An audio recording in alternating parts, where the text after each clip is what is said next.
الحمد لله وكفى والصلاة والسلام على عباده الذين اصطفى أما بعد فأعوذ بالله من الشيطان الرجيم بسم الله الرحمن الرحيم وإذ قال ربك للملائكة إني جاعل في الأرض خليفة قالوا وتجعل فيها من يفسد فيها ويسفك الدماء ونحن نسبح بحمدك ونقدس لك قال إني أعلم ما لا تعلمون صدق الله العظيم رب اشرح لي صدري ويسر لي أمري واحلل عقدة من لساني يفقهوا قولي۔ جیسا کہ میں نے عرض کیا تھا، سورہ بقرہ کے پہلے 4 رکوع نہایت اہم ہیں، نہایت جامع ہیں۔ پہلے 2 رکوعوں میں 3 قسم کے انسانوں کی وضاحت کی گئی، 3 قسم کے کردار کے نقشے کھینچ دیے گئے۔ تیسرے رکوع میں قرآن مجید کی دعوت کا خلاصہ آ گیا، توحید فی العقیدہ، توحید فی العمل، یعنی عبادت اللہ کی، ایمان بالرسالت، قرآن مجید کو منزل من اللہ کلام ماننا۔ اس میں اگر شک ہے تو جو بھی چیلنج تھا، اگر واقعتاً تمہیں شک ہے، حقیقت میں شک نہیں ہے، لیکن جیسا کہ تم کہہ رہے ہو کہ تمہیں شک ہے تو کوشش کرو اس کے مقابلے کی ایک صورت بنانا ہو۔ پھر آخرت، جنت اور دوزخ، ان دونوں کا تذکرہ ہو گیا۔ پھر ایک خاص مسئلہ جو قرآن مجید کے اسلوب پر اعتراض کی شکل میں آیا کہ اس میں مچھر جیسی حقیر شے کا بھی تذکرہ ہے، اس کی حکمت بیان کر دی گئی کہ تشبیہ اور تمثیل میں ظاہر بات ہے کہ ممثل لہو اور ممثل بہی میں مناسبت چاہیے۔ جس چیز کے لیے تمثیل بیان کی جا رہی ہے، جس شے سے تمثیل بیان کی جا رہی ہے، ان میں مناسبت ہونی چاہیے، اس میں عظیم یا حقیر کا کوئی سوال نہیں۔ پھر یہ بات کہ جن لوگوں کے دلوں میں زیغ ہے، کجی ہے، وہ اس قرآن سے بھی ان کی ضلالت میں، گمراہی میں اضافہ ہوگا۔ جو لوگ طالب حق ہیں ان کو یہ قرآن مجید ہدایت دے گا، اور کن کو اللہ گمراہ کرتا ہے؟ جو سرکش ہے، جو نمبر 1 اللہ سے جو عہد کر کے دنیا میں آئے تھے اس کی خلاف ورزی کر رہے ہیں اور صلہ رحمی کے بجائے قطع رحمی کرتے ہیں۔ اس کے بعد ایک بہت اہم فلسفیانہ بات آ گئی، اور اسی کے ضمن میں نے اصل میں یہ ساری بات دہرائی ہے۔ میں نے کہا تھا کہ یہ بات واضح ہوگی آگے جا کر سورہ غافر میں۔ پھر ذہن میں لائیے کہ جب یہ صورت نازل ہوئی ہے، سورہ غافر نازل ہو چکی تھی، لہذا یہاں اجمالی تذکرہ ہے، وہاں تفصیلی تذکرہ ہے۔ اہل جہنم کا قول نقل ہوا ہے، ربنا امتنا اثنتین واحییتنا اثنتین فاعترفنا بذنوبنا فهل الى خروج من سبیل۔ اے اللہ، تو نے 2 مرتبہ ہم پر موت وارد کی، 2 مرتبہ ہمیں زندہ کیا، اب ہم نے اپنے قصور تسلیم کر لیے، تو اب یہاں سے بھی کوئی اور مرحلہ ہے یا نہیں؟ یہاں سے نکلنے کا بھی کوئی راستہ ہے یا نہیں؟ اس سے حقیقت یہ واضح ہوئی، انسان کی تخلیق اول ہوئی عالم ارواح میں، صرف ارواح کی حیثیت سے، اور حدیث میں آتا ہے الارواح جنود مجندہ، لشکروں کی شکل، تمام انسان۔ ان سے عہد لیا گیا الست بربکم قالوا بلی، پھر سلا دیا گیا ارواح کو۔ یہ گویا کہ پہلی موت تھی جو ہم گزار آئے۔ پھر عالم خلق کا مرحلہ آیا۔ عالم خلق میں یہ تناسل کے ذریعے سے رحم مادر میں جب ایک جنین تیار ہوتا ہے تو ایک حدیث ہے حضرت عبداللہ ابن مسعود سے، 4 مہینے کا جب جنین ہو جاتا ہے تو اس کے بعد وہ روح لا کر اس میں پھونک دی جاتی ہے۔ یہ گویا کہ احیاء اولا ہو گیا، پہلی مرتبہ کا زندہ کیا جانا، پہلی موت کی نیند سے جگا دیا گیا۔ اے تازہ واردان بساط ہوائے دل، اب ہم اس دنیا میں اس جسد کے ساتھ زندہ ہوئے، اب پھر موت آئے گی، جسد یہی چلا جائے گا جہاں سے آیا تھا، روح جہاں سے آئی تھی وہاں واپس جائے گی۔ ثم یمیتکم ثم یحییکم ثم الیہ ترجعون، پھر تمہیں اللہ کی طرف لوٹا دیا جائے گا۔ یہ ہے بہت گہرا نقطہ فلسفہ دین کا۔ اس کے بعد مضمون شروع ہو رہا ہے خلافت کا، جس کا اجمالی جو ہے تذکرہ تیسرے رکوع کی آخری آیت میں آ گیا۔ هو الذی خلق لکم ما فی الارض جمیعا، زمین میں جو کچھ ہے اے انسانوں تمہارے لیے پیدا کیا گیا۔ اسی کے ساتھ جڑتا ہوا مضمون اب خلافت کا آ رہا ہے۔ وَإِذْ قَالَ رَبُّكَ لِلْمَلَائِكَةِ إِنِّي جَاعِلٌ فِي الْأَرْضِ خَلِيفَةً، اور یاد کرو جب کہ کہا تھا تمہارے رب نے فرشتوں سے، میں بنانے والا ہوں زمین میں ایک خلیفہ۔ اب خلیفہ کی حقیقت کو سمجھیے، خلیفہ کسے کہتے ہیں؟ نائب۔ عام طور پر لوگوں کو مغالطہ ہوتا ہے کہ خلیفہ جانشین جو ہے وہ تو کسی کے موت کے بعد ہوتا ہے، زندگی میں تو نہیں ہوتا۔ لیکن یہاں اصل میں ہمارے لیے بہت آسان ہے، انسان کی جو اصل حقیقت ہے اس دنیا میں اس کو سمجھنے کے لیے یوں سمجھیے کہ ہم آج سے 50 سال پہلے انگریز کے غلام تھے، ہمارا بادشاہ یا ملکہ انگلستان میں تھا یا تھی، دہلی میں وائس رائے ہوتا تھا۔ وائس رائے کا کام کیا ہے؟ جو حکم آیا ہے ہز میجسٹیز گورنمنٹ کا یا ہر میجسٹیز گورنمنٹ کا جو حکم آیا ہے بلا چون و چرا، بغیر کسی تغیر و تبدل کے نافذ کرے۔ ہاں جہاں کوئی حکم وہاں سے نہیں ہے تو یہاں کے حالات میں بہترین اپنی رائے قائم کرے، غور و فکر کرے، یہاں کی مصلحتیں کیا ہے، جو چیز بھی امپائر کی مصلحت میں ہو اس کے مطابق فیصلہ کر سکتا ہے۔ بین ہی یہی رشتہ ہے، اللہ ہے لیکن اللہ نے اپنے آپ کو غیب کے پردے میں چھپا لیا ہے۔ زمین پر انسان ہے، اب انسان کا کام یہ ہے جو ہدایت آ رہی ہے اللہ کی طرف سے اس پر تو بے چون و چرا عمل کرے۔ جہاں کوئی ایکسپریس ہدایت نہیں ہے، کوئی واضح ہدایت نہیں ہے، وہاں اپنے بیسٹ ججمنٹ کو ایکسرسائز کرے، اسی کا نام اجتہاد ہے۔ غور و فکر کرے، سوچے، اور جو بات روح دین کے زیادہ سے زیادہ مطابقت رکھنے والی ہو اس کو اختیار کرے۔ بین ہی یہی رشتہ ہے در حقیقت، رشتہ خلافت کہ جو اللہ اور انسان کے مابین ہے۔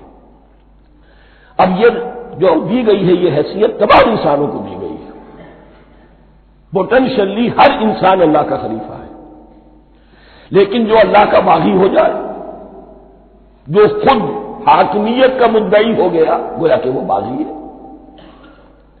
اب اگر شاہجہاں بادشاہ تھا، اس کا کوئی ولی عہد تھا، اور ولی عہد جو ہے صبر نہیں کر سکتا، اپنے باپ کی زندگی ہی میں بغاوت کر دیتا ہے، حکومت حاصل کرنا چاہتا ہے، تو اب وہ کیا ہے؟ واجب القتل ہے۔ جو لوگ بھی حاکمیت کے مدعی ہو گئے، ویسے تو حقیقت واجب القتل ہے، لیکن دنیا میں مہلت دی ہے اللہ نے، یہ دارالامتحان ہے، فوراً قتل نہیں کرتا، فوراً ختم نہیں کرتا۔ وَلَوْلَا كَلِمَةٌ سَبَقَتْ مِنْ رَبِّكَ إِلَىٰ أَجَلٍ مُّسَمًّى لَقُضِيَ بَيْنَهُمْ، اگر یہ پہلے بات طے نہ ہو چکی ہوتی، ایک وقت معین تک کے لیے انہیں مہلت اللہ نے نہ دی ہوتی تو اللہ فیصلہ چکا دیتا، لیکن مہلت دی ہے۔ لیکن کم سے کم اتنی سزا ملتی ہے کہ اب وہ خلافت کے حق سے محروم کر دیے گئے۔ گویا کہ اب خلافت دنیا میں ہوگی خلافت المسلمین، صرف وہی شخص کہ جو اللہ کو مانے اپنا حاکم مطلق، وہ خلافت کا اہل ہے۔ تو یہ چند باتیں خلافت کی اصل حقیقت کے ضمن میں یہیں پر سمجھ لیجیے۔ وَإِذْ قَالَ رَبُّكَ لِلْمَلَائِكَةِ إِنِّي جَاعِلٌ فِي الْأَرْضِ خَلِيفَةً قَالُوا أَتَجْعَلُ فِيهَا مَن يُفْسِدُ فِيهَا وَيَسْفِكُ الدِّمَاءَ وَنَحْنُ نُسَبِّحُ بِحَمْدِكَ وَنُقَدِّسُ لَكَ۔ اور یاد کرو جب کہ تمہارے رب نے کہا تھا فرشتوں سے کہ میں زمین میں خلیفہ بنانے والا ہوں، تو انہوں نے کہا کہ کیا تو بنائے گا اس میں جو فساد مچائے گا اس میں اور خوریزی کرے گا۔ وَنَحْنُ نُسَبِّحُ بِحَمْدِكَ وَنُقَدِّسُ لَكَ، ہم آپ کی تسبیح اور تحمید اور آپ کی تقدیس میں لگے ہوئے ہیں۔ قَالَ إِنِّي أَعْلَمُ مَا لَا تَعْلَمُونَ، فرمایا میں جانتا ہوں جو تم نہیں جانتے۔ اب یہاں سوال پیدا ہوتا ہے کہ فرشتوں کو یہ گمان کیسے ہوا، یا یہ خیال کیسے ہوا؟ دو رائے ہیں اس میں۔ ایک تو یہ کہ انسان کی تخلیق سے پہلے اس دنیا میں جنات تھے، اور انہیں بھی کچھ اللہ نے تھوڑا سا اختیار دیا تھا، اور انہوں نے یہاں فساد مچایا۔ انہی پر قیاس کرتے ہوئے فرشتوں نے سمجھا کہ انسان بھی پھر زمین میں فساد مچائے گا، خوریزی کرے گا۔ ایک دوسری اصولی بات یہ کہی گئی ہے کہ خلافت کا لفظ جب استعمال ہوا تو اس کے معنی ہے کہ کوئی نہ کوئی اختیار بھی ملے گا۔ جنات کے بارے میں خلافت کا لفظ کہیں نہیں آیا، انسان کے بارے میں آ رہا ہے۔ خلیفہ بالکل بے اختیار نہیں ہوتا، جیسا کہ میں نے عرض کیا، جہاں واضح حکم ہے تو اس کی تو تنفیذ، جہاں نہیں ہے وہاں اپنی رائے سے جتنا بھی بہتر سے بہتر سوچ سکتا ہو انسان رائے قائم کرے۔ یہ اختیار جو ہے، ظاہر بات ہے جہاں اختیار ہوگا صحیح استعمال ہونے کا بھی امکان ہے، غلط استعمال ہونے کا بھی امکان ہے۔ اختیار تو بلکہ یہ کہ آپ کا پولیٹیکل سائنس کا تو ایکسیم یہ ہے، authority tends to corrupt and absolute authority corrupts absolutely. تو ٹینڈنسی کرپشن کی ہوتی ہے اختیار کے اندر، اس بنا پر انہوں نے قیاس کیا کہ اس میں فساد ہوگا، خوریزی ہوگی۔ اللہ تعالیٰ نے فرمایا اپنی حکمتوں سے میں خود واقف ہوں، میں کیوں بنا رہا ہوں یہ میں جانتا ہوں، تم نہیں جانتے۔ وَعَلَّمَ آدَمَ الْأَسْمَاءَ كُلَّهَا، اور اللہ نے سکھا دیے آدم کو تمام کے تمام نام۔ اب اس میں بھی ایک رائے تو یہ ہے، بلکہ اس میں تقریباً اجماع ہے مفسرین کا، کہ اس سے مراد ہے تمام اشیاء کے نام،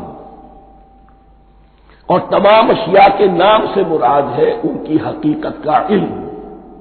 ہیومن نالج جو ہے، اگر آپ اس کا تجزیہ کریں گے تو وہ یہی ہے کہ انسان ایک چیز کو پہچانتا ہے، پھر اس کے لیے ایک نام رکھتا ہے یا کوئی ٹرم اس کے لیے قائم کرتا ہے۔ اس نام یا ٹرم اور اس کے حوالے سے، اصطلاح کے حوالے سے بہت سے حقائق کو اپنے ذہن کے اندر محفوظ کرتا ہے۔ تو گویا کہ ان علمہ آدم الاسماء کلہا، تمام نام سکھا دیے کل مادی کائنات کے اندر جو کچھ وجود میں آنے والا تھا، ان سب کی حقیقت سے پوٹینشلی حضرت آدم کو آگاہ کر دیا۔ یہ پوٹینشل علم ہے، ہیومن نالج، جو ایکوائرڈ نالج ہے، جو انسان کو سم اور بسم اور اپنے اس دماغ کے کمپیوٹر کے ذریعے سے حاصل ہوتا ہے۔ ایک ہے ریویلڈ نالج جو اللہ وحی کے ذریعے سے بھیجتا ہے، ایک ہے ایکوائرڈ نالج، انسان خود علم حاصل کرتا ہے۔ اس نے آنکھوں سے دیکھا، کان سے سنا، نتیجہ نکالا، اور اس کمپیوٹر نے اس کو پروسیس کیا، اس نتیجے کو کہیں میموری کے اندر سٹور کر لیا۔ یہ کمپیوٹر ہے بہت بڑا۔ پھر کچھ اور دیکھا، کچھ اور سنا، کچھ چھو کر معلوم ہوا، کچھ چکھ کر معلوم ہوا، کچھ سونگھ کر معلوم ہوا، کوئی اور نتیجہ نکلا، اسے وہ پاس میموری کے ساتھ اس کو ٹیلی کیا اور نتیجہ نکالا۔ اس طرح رفتہ رفتہ ان السمع والبصر والفؤاد کل اولئک کان عنہ مسئولا، یہ ایکوائرڈ نالج تین چیزوں سے انسان کو حاصل ہو رہا ہے، سماعت، بصارت اور یہ عقل، جو فائدہ اخذ کرتی ہے، جو اس کو پروسیس کرتی ہے، اس تمام جو سینس ڈیٹا اس کو مہیا ہوتا ہے سینس آرگن کے ذریعے سے۔ یہ علم ہے جو پوٹینشلی حضرت آدم کو دے دیا گیا، اس کی ایکسفولیشن ہو رہی ہے، اب درجہ بدرجہ وہ علم پھیل رہا ہے، بڑھ رہا ہے، اور بڑھتے بڑھتے کہاں تک پہنچے گا ہم کچھ نہیں کہہ سکتے، کہاں سے کہاں پہنچ گیا انسان۔ اس نصف صدی کے اندر علم انسانی میں جو ایکسپلوژن ہوا ہے، میں اور آپ اس کا تصور تک نہیں کر سکتے۔ اکثر بڑے بڑے جو سائنسدان ہیں انہیں تصور نہیں ہے، اس لیے کہ ایک شخص اپنی لائن فزکس کے بارے میں جانتا ہے کیا کچھ ہو گیا، یا فزکس کی بھی کسی شاخ کے بارے میں جانتا ہے، باقی دوسری جو لائن ہے اسے کچھ پتہ نہیں۔ اسپیشلائزیشن کا دور ہے، لہذا جو ایکسپلوژن کہا جائے، دھماکہ ہوا ہے علم کا، اس کا کوئی اندازہ نہیں ہے ہمارے پاس، اور کس تیزی کے ساتھ وہ چیز آگے بڑھ رہی ہے، کس تیزی کے ساتھ ایک چیز آج جو ایجاد ہوئی چند دنوں کے اندر اندر اس کے بعد اس کا نیا کوئی ورژن آ جاتا ہے اور یہ چیز جو ہے آبسولیٹ ہو جاتی ہے۔ کمیونیکیشن کے اندر جو انقلاب عظیم برپا ہوا ہے، تو آپ یہ سمجھیے کہ اقبال نے جو شعر کبھی کہا تھا کہ عروج آدم خاکی سے انجم سہمے جاتے ہیں، کہ یہ ٹوٹا ہوا تارا مہ کامل نہ بن جائے، اور یہ مہ کامل بنے گا کب؟ جب دجال کی شکل اختیار کرے گا۔ دجال کون ہوگا؟ جو ان تمام قواعد طبیعہ کے اوپر قابو پا لے گا، جب چاہے گا جہاں چاہے گا بارش برسائے گا، رزق کے تمام خزانے اپنے ہاتھ میں لے لے گا، جو اس کے اوپر ایمان لائے گا اسی کو ملے گا، کسی اور کو نہیں ملے گا۔ اس کی آواز پوری دنیا میں سنائی دے گی،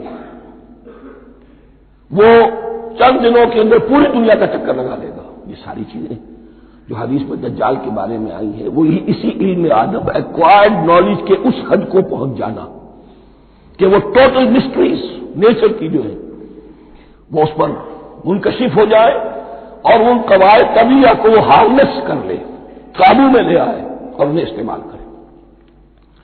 کبھی جب ہمارے کسی بہت 200-300ویں کوئی پیڑھی میں کوئی ہمارے جد امجد ہوں گے جنہوں نے کوئی چٹان دیکھی کہ گری، پتھر پر پتھر ٹکرایا تو آگ اس میں سے شعلہ نکلا، اس کا یہ مشاہدہ کافی ہو گیا آگ پیدا کرنے کے لیے۔ پتھروں کو ٹکراؤ، آگ پیدا کر لو۔ یہ اس دور کی سب سے بڑی ایجاد تھی، آگ، انرجی۔ اب وہ انرجی کہاں سے کہاں پہنچی؟ وہ آگ نے بھاپ کی شکل اختیار کی، پھر ہم نے بجلی ایجاد کی، اور کب کیا ہے، ایٹمک انرجی ہے اور ڈبل کیا کیا ہے، اللہ اعلم۔ ان تمام چیزوں کا تعلق ہے خلافت ارضی کے ساتھ۔ لہذا فرشتوں کو جو بتایا گیا وہ یہ ہے کہ آدم کو علم بھی دیا جا رہا ہے، صرف اختیار ہی نہیں دیا جا رہا، علم دیا جا رہا ہے۔ وَعَلَّمَ آدَمَ الْأَسْمَاءَ كُلَّهَا ثُمَّ عَرَضَهُمْ عَلَى الْمَلَائِكَةِ، پھر ان تمام اشیاء کو پیش کیا فرشتوں کے سامنے۔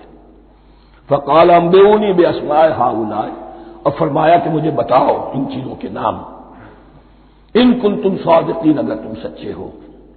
قالوا سبحانك لا علم لنا الا ما علمتنا،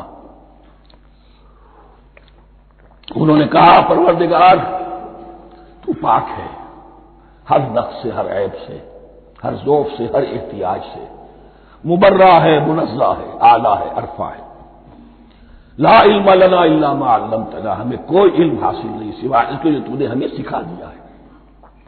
اس کی تعبیر یہی بہتر معلوم ہوتی ہے کہ ملائکہ کی حیثیت در حقیقت اس کائناتی جو حکومت ہے اللہ کی آفاقی حکومت،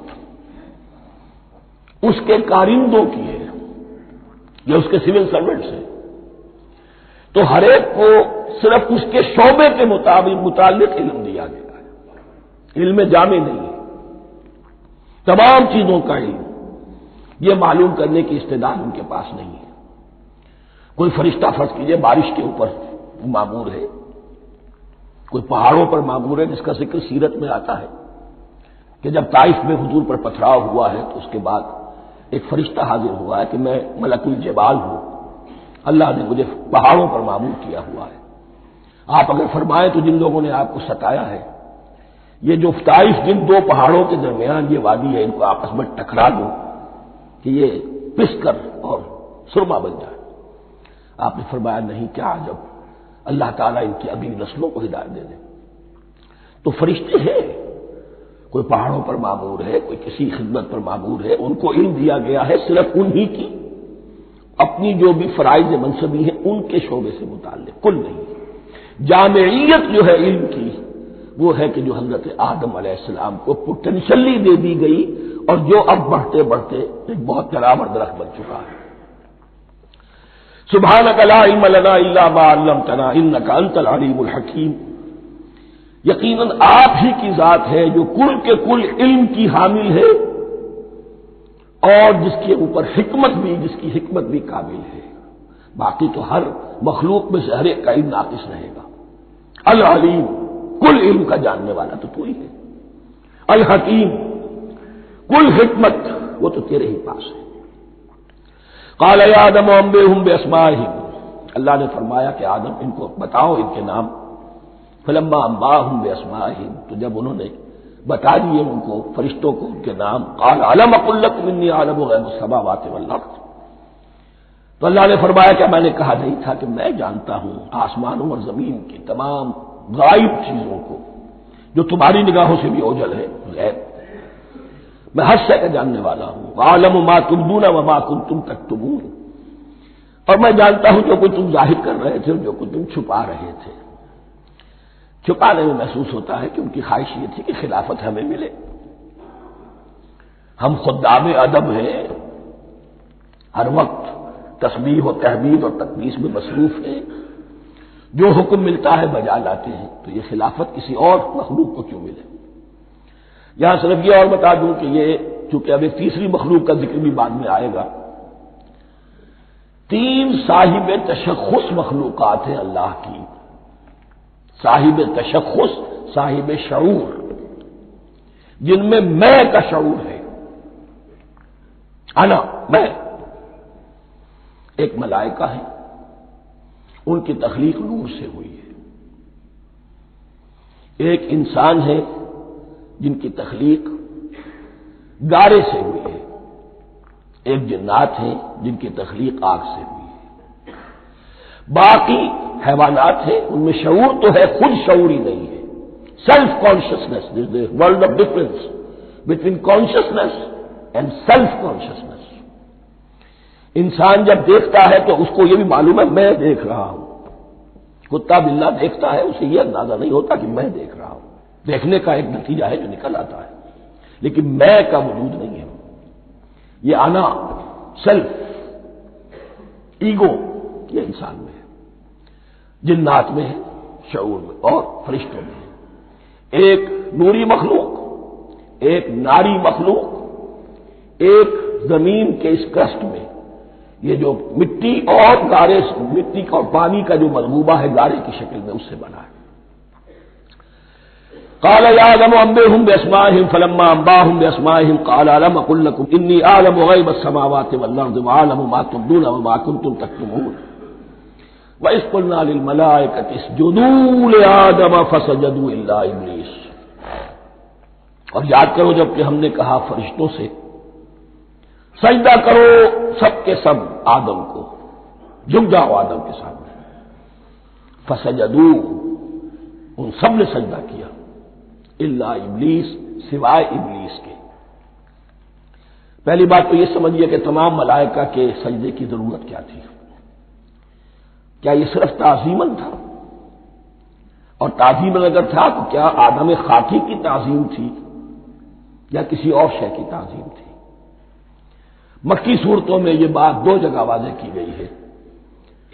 فَإِذَا سَوَّيْتُهُ وَنَفَخْتُ فِيهِ مِن رُّوحِي فَقَعُوا لَهُ سَاجِدِينَ، جب میں اس آدم کی تخلیق مکمل کر لوں اور اس میں اپنی روح میں سے پھونک دوں، تب گر پڑنا اس کے سامنے سجدے میں۔ تعظیم اگر ہے تو آدم خاکی کی نہیں ہے، اس کے اندر جو ڈیوائن ایلیمنٹ ہے، جو ڈیوائن سپارک ہے، جو روح ربانی ہے، میری روح، اس کی ہے۔ اور نمبر 2، اس کی حکمت کیا ہے، علت کیا ہے، غرض و غائب کیا ہے؟ جیسا کہ میں نے عرض کیا، اس کائنات کی اس حکومت کے کارندے تو وہ ہیں۔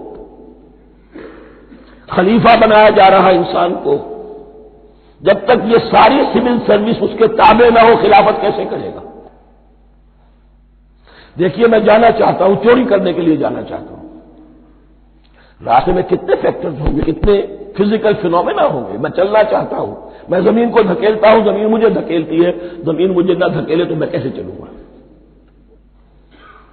یہ پوری کائنات جو ہے، یہ جب ہم کوئی ارادہ کرتے ہیں اور کوئی فیل کرتے ہیں تو اس فیل کے پورے ہونے میں، اس کے ظہور میں نہ معلوم کون کون سے ایلیمنٹس ہیں، کون کون سی فورسز آف دی نیچر ہیں جو ہمارے ساتھ موافقت کرتی ہے تو ہم وہ کام کر سکتے ہیں۔ اور ان سب پر فرشتے مامور ہیں، ہر ایک کی اپنی ڈومین ہے۔ اگر وہ تابع نہ ہو تو خلافت کی کوئی معنی نہیں۔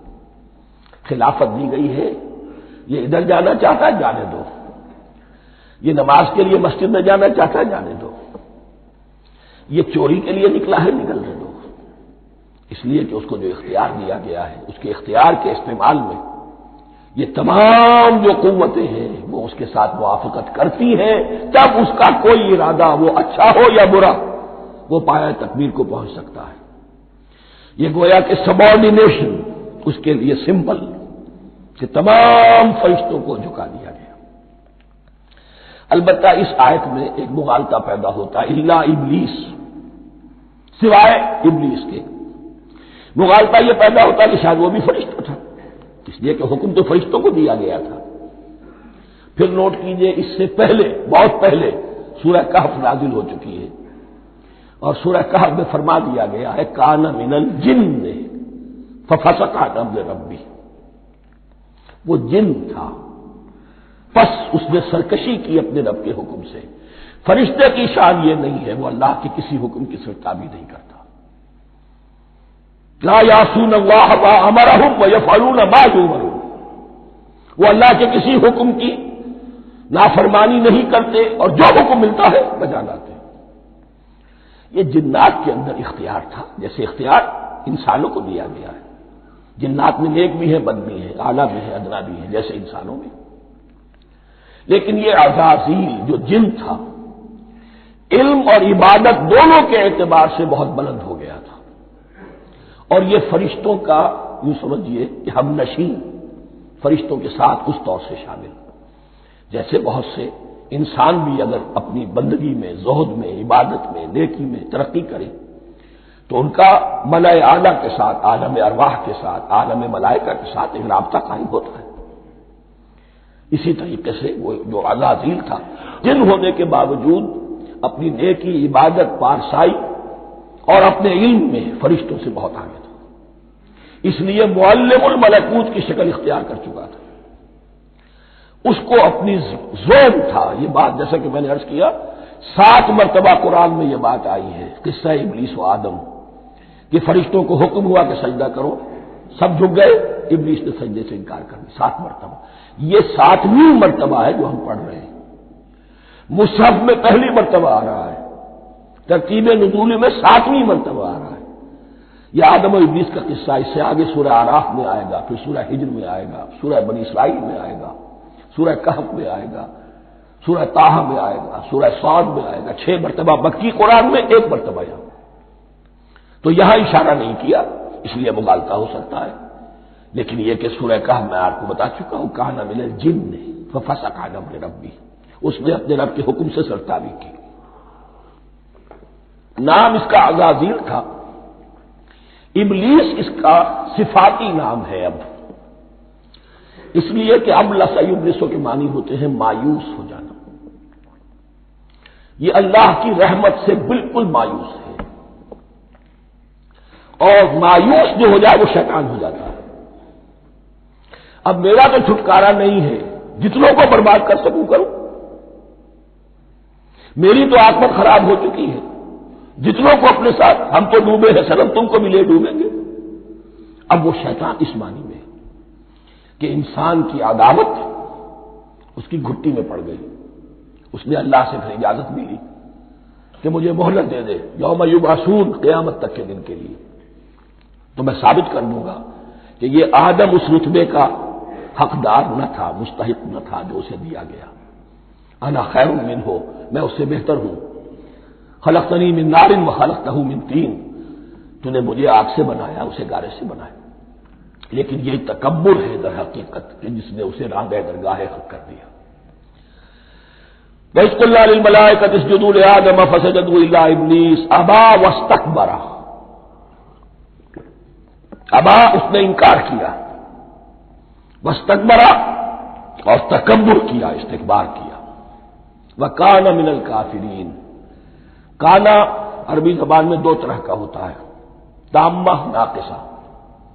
ایک معنی یہ ہو سکتے ہیں کہ ہو گیا، اب اپنے اس استکبار اور انکار کی وجہ سے کانا من الکافرین، وہ کافروں میں سے ہو گیا.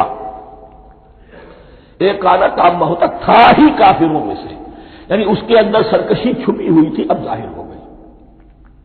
یہ معاملہ ہوتا ہے، کسی شخص کی بدنیتی اس کے اوپر پردے پڑے رہتے ہیں، نیکی کے، زہد کے، کسی خاص وقت میں آ کر وہ ننگا ہو جاتا ہے، اور جو اس کے اندر تھا اصل، اس کی حقیقت، وہ سامنے آ جاتی ہے. اس کا امکان ہے. تو دونوں معنی اس کے ہو سکتے ہیں.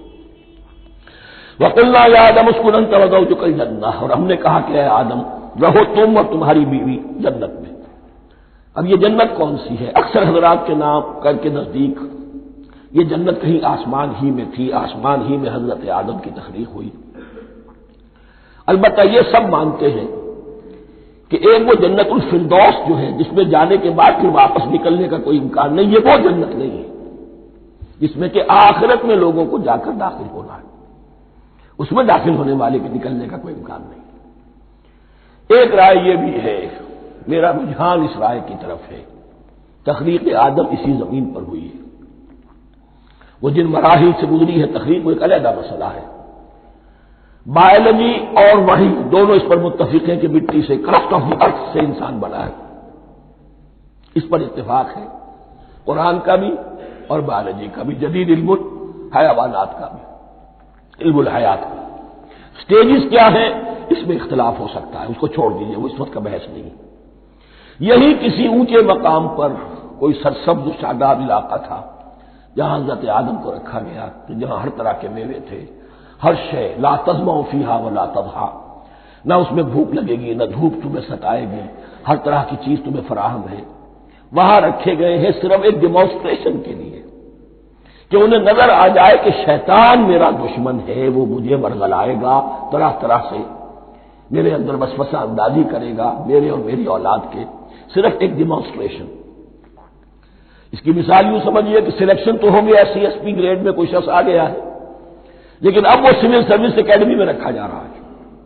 تو یہ کوئی اکیڈمی ہو سکتا ہے اسی زمین پر، وہ صرف بتانا یہ تھا کہ تمہیں معلوم ہو جائے کہ یہ شیطان تمہارا دشمن ہے۔ اس لیے کہ اس میں جو ایک لفظ حبوط کا آ رہا ہے، وہ حبوط صرف ایک ہی معنی میں نہیں ہوتا، دوسری معنی میں بھی ہے۔ واللہ عالم، یہ چیزیں پھر متشابہات میں رہیں گی، اس لیے ان کے بارے میں کوئی ایک رائے دوسری رائے، اس کے لیے ذہن سے عقل سے بات کر کے ایک یا دوسری رائے اختیار کر سکتے ہیں۔ وَقُلْنَا يَا آدَمُ اسْكُنْ أَنْتَ وَزَوْجُكَ الْجَنَّةَ، اور ہم نے کہا کہ رہو اے آدم تم بھی اور تمہاری بیوی بھی باغ میں، اس باغ میں، الجنہ اس باغ میں، گویا کہ اشارہ کیا جا رہا ہے۔ وَكُلَا مِنْهَا رَغَدًا حَيْثُ شِئْتُمْ، اور کھاؤ اس میں سے بافراغت جہاں سے چاہو، ہر طرح کا پھل ہے کھاؤ۔ وَلَا تَقْرَبَا هَٰذِهِ الشَّجَرَةَ، یہاں پہ اس درخت کا نام نہیں دیا گیا، اشارہ اس درخت کے قریب مت جانا۔ فَتَكُونَا مِنَ الظَّالِمِينَ، تو تم ظالموں میں سے ہو جاؤ گے، تم حد سے گزرنے والوں میں سے ہو جاؤ گے۔ اب اس کی بھی حکمت سمجھیے کہ چونکہ ڈیمانسٹریشن کرانی ہے کہ تمہیں کسی چیز سے، 1000 چیزیں مباح ہیں دنیا میں، چند چیزیں پینے کی حرام ہیں۔ اب تم اگر ان 1000 مباح چیزوں کو چھوڑ کر حرام چیز کو پیتے ہو تو یہ تمہارا اختیار ہوا، جبکہ اللہ تعالیٰ نے مباحات کا دائرہ بہت وسیع رکھا ہے۔ جس سے چاہو چند رشتے ہیں جو بیان کر دیے گئے، یہ حرام ہے، محرمات ہے، ابدیہ ہے، ان سے تو شادی نہیں ہو سکتی۔ باقی کسی مسلمان عورت سے دنیا کے کسی کونے میں وہ شادی کر سکتے، کروڑوں کے آپشنز آپ کے لیے خالی کھلے ہیں، لیکن پھر بھی انسان شادی نہ کرے، زنا کرے، یہ گویا کہ اس کی اپنی خباثت نفس ہے۔ ایک نہیں، دو دو، تین تین، چار چار تک شادی کرو، اجازت ہے تمہیں۔ تو اس اعتبار سے مباحات، اب یہ پورا باغ تمہارے لیے مباح ہے، بس ایک درخت ہے اس کے پاس نہ جانا، اور درخت کا نام لینے کی کوئی ضرورت نہیں، تو آزمائش تھی نا، صرف ایک آزمائش اور اس کی ڈیمانسٹریشن۔ فَأَزَلَّهُمَا الشَّيْطَانُ عَنْهَا، تو پھسلا دیا ان دونوں کو شیطان نے اس درخت کے بارے میں۔ اب وہ کس کس طریقے سے پھسلایا، یہ بھی جیسا کہ میں نے عرض کیا 6 مرتبہ چونکہ یہ قصہ آ چکا ہے، اس کی آپ کو سورہ طٰہٰ میں تفصیل ملے گی، کس کس طریقے سے پھسلایا اور اس بات کے لیے تیار کیا۔ فَأَخْرَجَهُمَا مِمَّا كَانَا فِيهِ، تو نکلوا دیا ان دونوں کو اس کیفیت میں سے جس میں کہ وہ تھے، وہ کیفیت کہ نہ کوئی مشقت ہے نہ کوئی محنت ہے، اور انسان کو ہر طرح کا اچھے سے اچھا پھل مل رہا ہے، تمام ضروریات فراہم ہیں، اور خاص کوئی حلہ جنت ہے جس کا کہ لباس بھی عطا کیا گیا ہے۔ لیکن ان کیفیات سے اب نکال کر، اب جسے آپ کہیں گے بٹر فیکٹس آف لائف، اچھا اب جاؤ، یہ ڈیمانسٹریشن کرنی تھی، ہو گئی۔ شیطان تمہارا دشمن ہے، تمہارا اور تمہاری نسل کا، شیطان لعین، اور وہ تمہیں پھسلائے گا جیسے آج پھسلایا ہے۔ تم آگاہ رہنا اس کی شرارتوں سے۔ ان الشیطان لکم عدو فاتخذوہ عدوا، یہ شیطان تمہارا دشمن ہے، اسے اپنا دشمن ہی سمجھو۔ لیکن یہ ہے کہ اگر کچھ لوگ اسے دوست بنا لیں، اس کے ایجنٹ بن جائیں، اس کے کارندے بن جائیں، یہ ان کا چوائس ہے جس کی سزا انہیں ملے گی۔ فَأَخْرَجَهُمَا مِمَّا كَانَا فِيهِ وَقُلْنَا اهْبِطُوا بَعْضُكُمْ لِبَعْضٍ عَدُوٌّ، اور ہم نے کہا اترو، تم سب ایک دوسرے کے دشمن ہوگے۔ اب یہ چونکہ جمع کا صیغہ آیا ہے، ایک دوسرے کے دشمن ہوگے، تو ایک دشمنی تو شیطان اور آدم اور ذریت آدم کی ہے، ایک اور دشمنی بھی ہے جو انسان میں مرد اور عورت کے مابین ہے۔ عورت بھی پھسلاتی ہے، غلط راستے پر ڈالتی ہے، مرد عورتوں کو گمراہ کرتے ہیں، عورتیں مردوں کو گمراہ کرتی ہیں۔ قرآن مجید میں کہا گیا یا ایھا الذین آمنوا ان من ازواجکم واولادکم عدوا لکم فاحذروہم، اہل ایمان چوکنے رہو، چوکس رہو، تمہاری بیویوں اور اولاد میں سے تمہارے دشمن ہیں، بچ کر رہو، کیپ الرٹ، کہیں ان کی محبت تمہیں راہ حق سے منحرف نہ کر دے۔ تم ایک اچھا کام کرنا چاہتے ہو، بیوی رکاوٹ بن گئی، بیوی کو اچھا کام کرنا چاہتی، شوہر رکاوٹ بن گیا، تو یہ محبت نہیں ہے، یہ عداوت ہے۔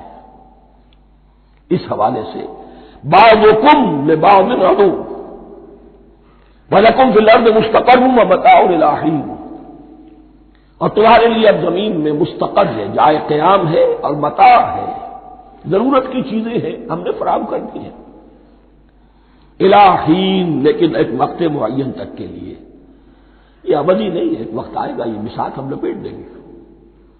یوم نطوی السماء کطی السجل للکتب، جس دن کے ہم تمام فضاؤں کو اور تمام خلاؤں کو، تمام آسمانوں کو اس طرح لپیٹ لیں گے جیسے کتابوں کا طوبار لپیٹ دیا جاتا ہے، ایک وقت آئے گا۔ یہ تخلیق الی اجل مسمى ہے، الی حین ہے۔ فتلقى آدم من ربه کلمات فتاب علیہ، تو سیکھ لیے، حاصل کر لیے آدم نے اپنے رب سے کچھ کلمات، تو اللہ نے ان کی توبہ قبول کر لی۔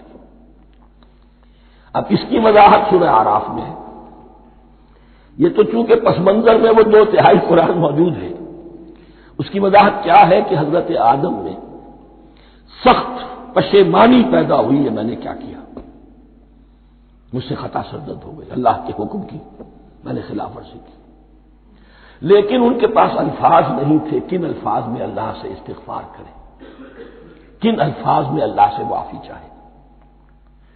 اللہ کی رحمت یہ ہوئی کہ اللہ نے الفاظ انہیں خود تلقین فرما دی، یہ اللہ کی شان رحیمی ہے۔ اصل شے جو ہے وہ انسان کے اندر گناہ پر ندامت کا پیدا ہو جانا ہے، یہ اصل توبہ ہے۔ علامہ اقبال نے جو بڑی اپنی آغاز ان فوانش شباب میں جو اشعار کہے تھے، ان میں سے ایک شعر کو سن کر پھڑک اٹھے تھے اس وقت کے اساتذہ بھی، موتی سمجھ کے شان کریمی نے چن لیے قطرے جو تھے میرے عرق انفعال کے، انفعال کہتے ہیں شرمندگی کو، شرمندگی سے میری پیشانی پر جو پسینے کے قطرے نمودار ہو گئے، میرے پروردگار کو وہ اتنے عزیز ہوئے، اس نے انہیں موتی کی طرف چن لیا، موتی سمجھ کے شان کریمی نے چن لیے قطرے جو تھے میرے عرق انفعال کے، تو فتلقى آدم من ربه کلمات، ان پر پچھتاوا ہوا، ندامت ہوئی، اللہ نے انہیں الفاظ، وہ الفاظ کیا تھے وہ سورہ اعراف میں ہیں، ربنا ظلمنا انفسنا وان لم تغفر لنا وترحمنا لنكونن من الخاسرین، اے اللہ ہم نے اپنی جانوں پر ظلم کیا ہے، اور اگر تو نے ہمیں بخش نہ دیا اور رحم نہ فرمایا تو ہم تو خسارہ والوں میں ہو جائیں گے، تباہ ہو جائیں گے، برباد ہو جائیں گے۔ یہی پر فوری تقابل موجود ہے، غلطی ابلیس سے بھی ہوئی، حکم سے سرتابی ہوئی، لیکن اس پر ندامت نہیں ہوئی، تکبر کی بنا پر اور اکڑ گیا، انا خیر منہ، غلطی آدم سے بھی ہوئی، نافرمانی ہوئی، لیکن اس پر پشیمان ہوئے اور توبہ کی، وہ شیطنت ہے، یہ آدمیت ہے، ورنہ کوئی انسان گناہ سے اور معصیت سے مبرہ نہیں ہے۔ حضور کی ایک حدیث ہے کل بنی آدم کلکم خطاؤون، کل بنی آدم خطاؤون وخیر الخطائین التوابون، آدم کے تمام اولاد، تمام انسان خطا کار ہیں، ان خطا کاروں میں بہتر وہ ہیں، اچھے وہ ہیں جو توبہ کرتے ہیں۔ تو یہاں حضرت آدم سے غلطی ہوئی، ان توبہ کی، پشیمانی ہوئی، ندامت ہوئی، اس نے کی اور اس پر جم گیا۔ اصرار کیا. فتلقى آدم من ربه كلمات فتاب عليه انه هو التواب الرحیم. یقیناً وہی تو ہے بہت توبہ کو قبول فرمانے والا اور بہت رحم فرمانے والا. یہ نوٹ کیجئے گا توبہ کا لفظ دونوں طرف سے آتا ہے. بندہ بھی تواب وخیر الخطائین التوابون. تواب بندے بھی ہو گئے، تواب اللہ بھی ہے. اس کی اصل حقیقت کیا ہے؟ بندے نے خطا کی اور دور ہو گیا اللہ سے. اللہ نے اپنی رحمت کی نگاہ اس سے پھیر لی. بندے نے توبہ کی، اللہ پھر اپنی رحمت کے ساتھ اس کی طرف متوجہ ہو گیا. توبہ کے معنی پلٹنا. بندہ معصیت سے توبہ کر کے اپنی اصلاح کی طرف، بندگی کی طرف، اطاعت کی طرف پلٹ آیا. اللہ نے جو اپنی نظر رحمت پھیر لی تھی، اللہ نے پھر وہی اپنی شان غفاری اور رحیمی کے ساتھ بندے کی طرف توجہ فرما لی. جس کے لیے حدیث میں الفاظ آتے ہیں، تم اگر میری طرف بالشت بھراؤ گے میں ہاتھ بھراؤں گا، تم اگر چل کر آؤ گے میں دوڑ کر آؤں گا. ہم تو مائل بکرم ہے کوئی سائل ہی نہیں، راہ دکھلائیں کسے رہنم منزل ہی نہیں. وہ تو تواب ہے. بس فرق یہ ہے کہ تابا بندے کے لیے ہوگا تو الہ ہوگا، تابا الہ، انی تم تو الیک. اور جب اللہ کی طرف سے ہوگا تابا علیہ، وہ اعلیٰ ہوگا، اس پر توبہ کی. یعنی اللہ کی بلند شان ہے تو انسان توبہ کرتا ہے تو اس کی طرف توبہ کرتا ہے. اللہ کی شان کیا ہے؟ وہ توبہ کرتا ہے تو بندے پر اعلیٰ. فتاب علیہ انہ هو التواب الرحیم. قلنا اهبطوا منها جميعا. ہم نے کہہ دیا اتر جاؤ اس سے اب تم سب کے سب. فَإِمَّا يَأْتِيَنَّكُم مِّنِّي هُدًى. اب یہاں لفظ آیا اہبطوا، یہاں بھی پہلے بھی آیا ہے. جو حضرات یہ سمجھتے ہیں کہ تخلیق آدم آسمانوں پر ہوئی ہے اور جنت بھی وہ آسمان میں ہے جہاں رکھے گئے تھے، آزمائشی یا ٹریننگ یا ڈیمانسٹریشن والی جنت، وہ یہاں حبوط کا ترجمہ کریں گے کہ آسمان سے زمین پر اترنے کا حکم دیا گیا. جو لوگ سمجھتے ہیں یہی کسی بلند مقام پر تھے، وہ کہتے ہیں کہ نیچے اترو، کسی بڑی اونچی سطح مرتفع پر اگر کوئی جگہ تھی تو اب نیچے اترو اور جاؤ، اب تمہیں زمین میں ہل چلانا پڑے گا اب روٹی حاصل کرنے کے لیے. یہ جو نعمتوں کے دسترخوان یہاں بچھے ہوئے تھے یہ اب تمہارے لیے نہیں. اس کے لیے اس بانی مجلس کا استعمال جو ہے وہ آ جائے گا آگے چل کر اسی سورہ بقرہ کے اندر کہ اس معنی میں بھی سورہ بقرہ کے 7ویں رکوع میں یہ لفظ استعمال ہوا ہے. تو امکان اس کا بھی ہے. بس اس سے آگے ادھر یا ادھر کی زیادہ بحث کرنے کا یہ موقع دورہ ترجمہ قرآن میں نہیں ہے. قُلْ اهْبِطُوا مِنْهَا جَمِيعًا فَإِمَّا يَأْتِيَنَّكُم مِّنِّي هُدًى فَمَن تَبِعَ هُدَايَ فَلَا خَوْفٌ عَلَيْهِمْ وَلَا هُمْ يَحْزَنُونَ. تو جب بھی آئے گی تمہارے پاس میری جانب سے کوئی ہدایت تو جو کوئی میری ہدایت کی پیروی کرے گا اس کے لیے نہ خوف ہوگا اور نہ وہ حزن سے دوچار ہوگا. یہ ہے علم انسانی کا دوسرا گوشہ، ریویلڈ نالج. اس چوتھے رکوع کی کا جو حسن ہے اسے دیکھیے. شروع میں ایکوائرڈ نالج کا ذکر ہے جو پوٹینشلی حضرت آدم کی ذات میں رکھ دیا گیا اور جو انسان نے پھر اپنی محنت سے ان السمع والبصر والفؤاد اس کے ذریعے سے آگے بڑھایا. یہ علم ہے چل رہا ہے. آج مغربی اقوام ہم سے بہت آگے ہیں. کبھی ایک زمانے میں مسلمان آگے نکل گئے تھے، لیکن ظاہر بات ہے کہ اس دنیا میں عروج تو انہی کو ہوگا جو ان چیزوں میں سب سے زیادہ جس کی آگہی حاصل ہوگی.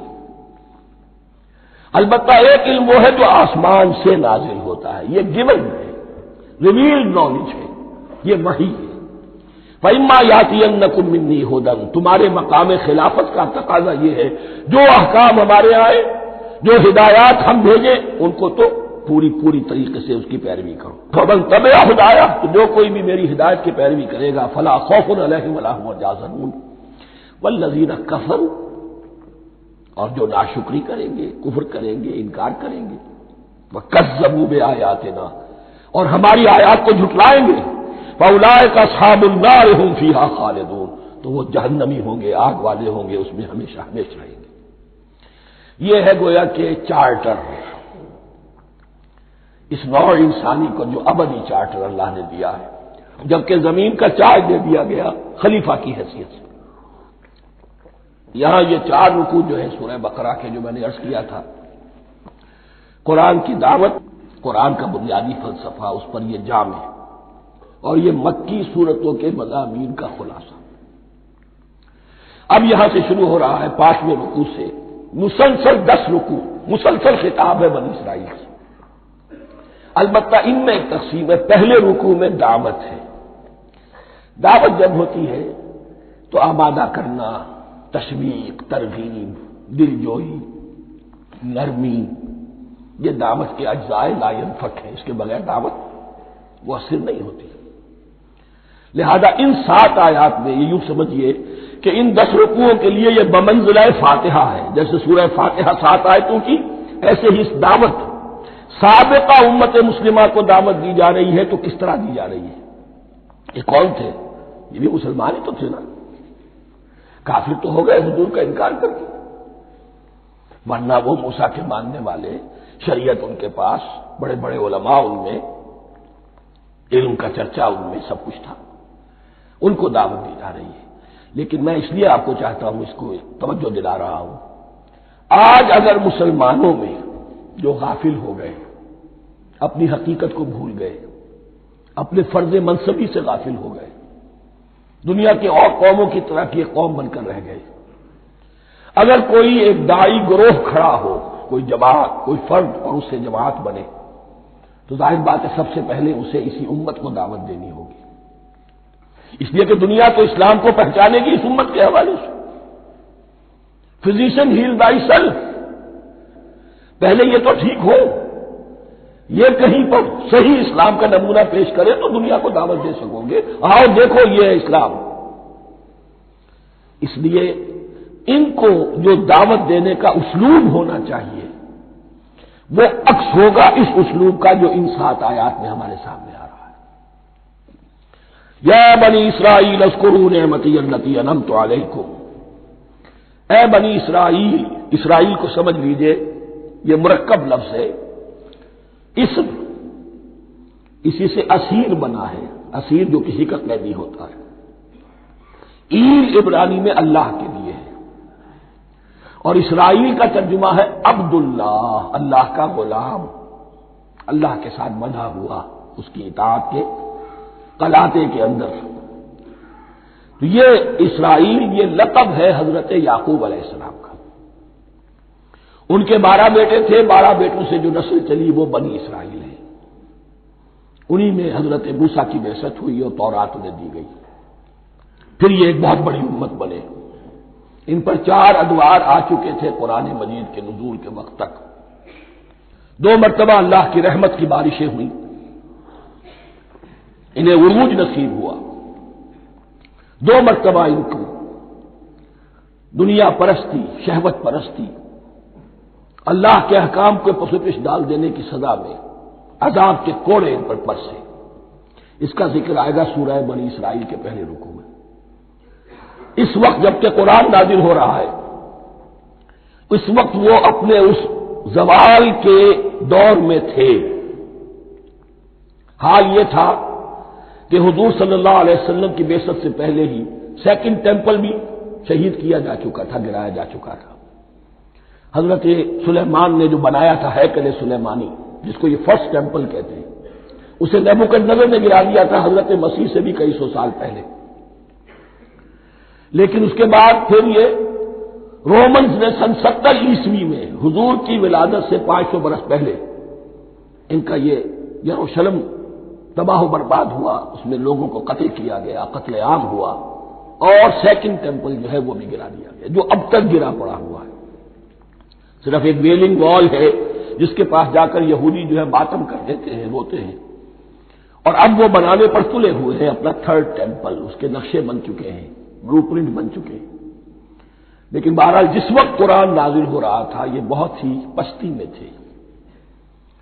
اس کے بارے میں فرمایا، اے بنی اسرائیل ذرا یاد کرو میرے اس انعام کو جو تم پر ہوا، وہ انعام کیا ہے؟ میں نے تمہیں اپنی کتاب دی، نبوت سے سرفراز فرمایا، اپنی شریعت تمہیں عطا فرمائی، تمہیں داؤد، تمہارے اندر داؤد اور سلیمان جیسے بادشاہ اٹھائے جو بادشاہ بھی تھے، نبی بھی تھے۔ وَأَوْفُوا بِعَهْدِی، اور میرے وعدے کو پورا کرو تاکہ میں بھی اپنے وعدے کو پورا کروں۔ یہ وعدہ ہے جو کتاب استثناء جو ہے اولڈ ٹیسٹمنٹ کی، ڈیوٹرانومی، اس کے 18ویں باب کی آیت نمبر 18-19 میں ہے۔ حضرت موسیٰ سے خطاب کر کے اس میں اللہ نے یہ الفاظ فرمائے، میں ان کے بھائیوں میں سے تیرے مانند ایک نبی برپا کروں گا اور اس کے منہ میں اپنا کلام ڈالوں گا، اور وہ وہی کچھ بتائے گا جو میں اس سے کہوں گا۔ یہ گویا کہ حضرت موسیٰ علیہ السلام کی امت کو بتایا جا رہا تھا کہ نبی آخر الزماں آئیں گے اور تمہیں انہیں قبول کرنا ہے۔ قرآن مجید میں اس کا بڑا تفصیلی ذکر سورہ اعراف میں آئے گا انشاءاللہ، لیکن یہاں فرمایا اوفوا بعہدی اوف بعہدکم، تم میرا عہد پیرا پورا کرو، میرے اس نبی کو تسلیم کرو، اس پر ایمان لاؤ، اس پر کی صدا پر لبیک کہو، تو میں تمہیں میرے انعام و اکرام اور بڑھتے چلے جائیں گے۔ وَإِيَّايَ فَارْهَبُونِ، اور صرف مجھ سے ڈرو۔ وَآمِنُوا بِمَا أَنزَلْتُ مُصَدِّقًا لِمَا مَعَكُمْ، اور ایمان لاؤ اس پر جو میں نے نازل کیا ہے، جو تمہارے پاس جو تورات ہے اس کی تصدیق کرتے ہوئے آیا ہے۔ اس کے دو معنی ہے، ایک تو قرآن تصدیق کرتا ہے تورات کی اور انجیل کی، فیہا ھدی ونور، فیہ ھدی ونور، اور دوسرے یہ کہ قرآن اور محمد صلی اللہ علیہ وسلم ان پیشین گوئیوں کے مصداق بن کر آئے ہیں جو تورات میں تھی، ورنہ وہ پیشین گوئیاں جھوٹی ثابت ہوتی۔ ان کے مصداق کون ہے؟ قرآن اور محمد صلی اللہ علیہ وسلم، یہ دونوں معنی اس کے ہیں۔ وَآمِنُوا بِمَا أَنزَلْتُ مُصَدِّقًا لِمَا مَعَكُمْ وَلَا تَكُونُوا أَوَّلَ كَافِرٍ بِهِ، اور دیکھو تم ہی سب سے پہلے ان کا کفر کرنے والے نہ بن جاؤ۔ تمہیں تو سب کچھ معلوم تھا، تم تو منتظر تھے، تم تو آخری نبی کے انتظار میں تھے اور ان کے حوالے سے دعائیں کیا کرتے تھے کہ اللہ اس نبی آخر الزمان کے واسطے سے ہماری مدد فرما اور کافروں کے مقابلے میں ہمیں فتح عطا فرما۔ یہ آئے گا آگے چل کر اسی سورہ بقرہ کے اندر۔ لیکن اب تم ہی سب سے بڑھ کر کافر ہو گئے، تم ہی سب سے بڑھ کر دشمن ہو گئے۔ وَلَا تَكُونُوا أَوَّلَ كَافِرٍ بِهِ وَلَا تَشْتَرُوا بِآيَاتِي ثَمَنًا قَلِيلًا، اور دیکھو میری ان آیات کے عوض حقیر سی قیمت قبول نہ کرو۔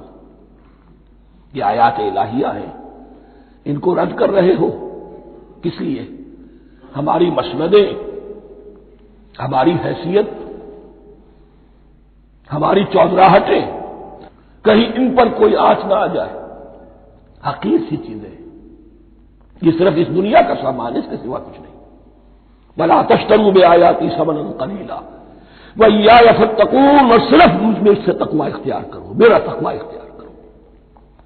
وَلَا تَلْبِسُوا الْحَقَّ بِالْبَاطِلِ وَتَكْتُمُوا الْحَقَّ وَأَنْتُمْ تَعْلَمُونَ، اور نہ گڑبڑ کرو حق کے ساتھ باطل کو، اور بس چھپاؤ حق کو، ذرا حالے کہ تم جانتے ہو۔ یہ بات اچھی طرح نوٹ کرنی ہے، جانتے بوجھتے کرنا، ایک ہے مغالطے میں کرنا، وہ ضلالت ہے، گمراہی ہے۔ ایک جان بوجھ کر کرنا، حق کو پہچان کر اسے رد کرنا، یہ پھر اللہ تعالیٰ کے غضب کو دعوت دینا ہے، wrath of اللہ، اس کے غضب کو دعوت دینا ہے کہ حق کو پہچان کر اس کی نفی کی جائے۔ وَأَنْتُمْ تَعْلَمُونَ، علماء یہود قرآن مجید میں آگے چل کر آئے گا، ایسے پہچانتے تھے محمد کو اور قرآن کو جیسے اپنے بیٹوں کو، یعرفونہ کما یعرفون ابناہم، ایسے پہچانتے جیسے اپنے بیٹوں کو۔ وَأَقِیمُوا الصَّلَاةَ وَآتُوا الزَّکَاۃَ، دیکھو نماز قائم کرو، زکوٰۃ ادا کرو۔ وَارْكَعُوا مَعَ الرَّاکِعِینَ، اور جھکنے والوں کے ساتھ جھکو۔ یہ اول تو رکوع کو انہوں نے اپنے ہاں سے خارج کر دیا تھا، ثانیاً باجماعت نماز ان کے ہاں ختم ہو گئی تھی۔ وَارْكَعُوا مَعَ الرَّاکِعِینَ، جماعت باجماعت نماز کی طرف اشارہ ہے۔ أَتَأْمُرُونَ النَّاسَ بِالْبِرِّ وَتَنْسَوْنَ أَنفُسَكُمْ، کیا تم لوگوں کو نیکی کا حکم دیتے ہو، تقویٰ کی، پارسائی کی تعلیم دیتے ہو؟ میں کہہ رہا ہوں کہ اصل میں مخاطب کون ہے؟ علماء یہود، اس آیت سے ثابت ہو گیا عالم ہمارا بھی جب بھی کھڑا ہوگا اونچے سے اونچا آواز کہے گا، اعلیٰ سے اعلیٰ بات کہے گا۔ اکثر و بیشتر کا حال یہ ہے کہ ان کا اپنا کردار دیکھیے تو کوئی مناسبت ہی نہیں اس سے کہ جو وہ بات کہہ رہا ہے، جو لوگوں کو دعوت دے رہا ہے اس پر خود عمل نہیں۔ تو یہی در حقیقت علماء یہود کا کردار بن چکا تھا۔ اتامرون الناس بالبر وتنسون انفسکم، کیا تم لوگوں کو نیکی کا حکم دیتے ہو اور خود اپنے آپ کو بھول جاتے ہو؟ وانتم تتلون الکتاب، اور یہ سب کچھ تم کر رہے ہو اس حال میں کہ کتاب پڑھتے بھی ہو، تورات پڑھتے ہو، صاحب تورات ہو۔ ہمارے بھی بہت سے علماء کا علماء سو جنہیں ہم کہتے ہیں حال یہ ہو چکا ہے، خود بدلتے نہیں قرآن کو بدل دیتے ہیں، ہوئے کس درجہ فقیہان حرم بے توفیق۔ جو صورتحال ہے صرف قرآن کا متن بچا ہوا ہے، اس کے مفہوم میں، اس کی تفسیر میں، اس کے ترجمے میں تو تحریفیں موجود ہیں، بڑی بڑی تحریفیں موجود ہیں، متن بچا ہوا ہے، وہ اس لیے کہ اللہ تعالیٰ نے اس کی حفاظت کا ذمہ لیا ہے۔ وَاسْتَعِینُوا بِالصَّبْرِ وَالصَّلَاةِ، اور مدد حاصل کرو دو چیزوں سے، صبر اور نماز۔ یہ صبر کا لفظ یہاں پر بہت قیمتی ہے، بہت بامانی ہے۔ علماء سو کیوں وجود میں آتے ہیں؟ جب وہ دنیا کے کتے بن جائیں گے تو دین کو بدنام کرنے والے ہوں گے۔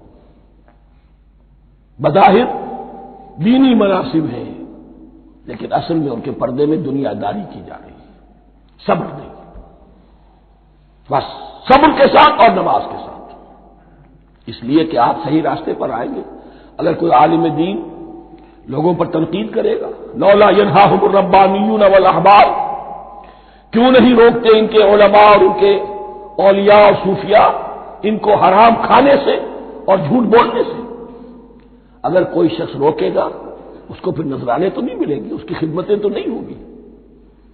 اگر تو دنیا میں صبر اختیار کرنا ہے تب تو آپ حق بات کہہ سکتے ہیں، اور اگر دنیاوی ایمبیشنز ہے تو پھر آپ کو کہیں نہ کہیں کمپرومائز کرنا پڑے گا۔ وَاسْتَعِینُوا بِالصَّبْرِ وَالصَّلَاةِ، صبر اور نماز۔ وَإِنَّهَا لَكَبِیرَةٌ، اور یقیناً یہ بہت بھاری شے ہے، بہت بھاری شے ہے۔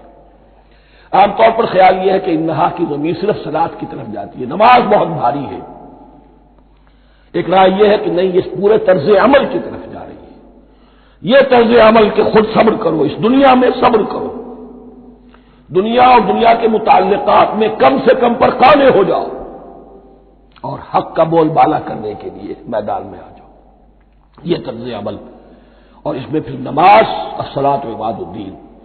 وَإِنَّهَا لَكَبِیرَةٌ إِلَّا عَلَى الْخَاشِعِینَ، یہ یقیناً بہت بھاری چیز ہے، یہ روش، یہ رویہ بھی بہت بھاری اور نماز بھی بہت بھاری ہے، سوائے ان خشوع رکھنے والوں کے، ڈرنے والوں کے، جن کے دل جھک گئے ہیں اللہ کے سامنے۔ الذین یظنون انہم ملاقو ربہم، جنہیں یہ یقین ہے کہ انہیں اپنے رب سے ملاقات کرنی ہے، جیسا کہ میں نے شروع میں توجہ دلائی تھی، وبالآخرۃ ہم یوقنون، یہ ایمان بالآخرت ہے جو انسان کو سیدھا رکھتا ہے عمل کے میدان میں۔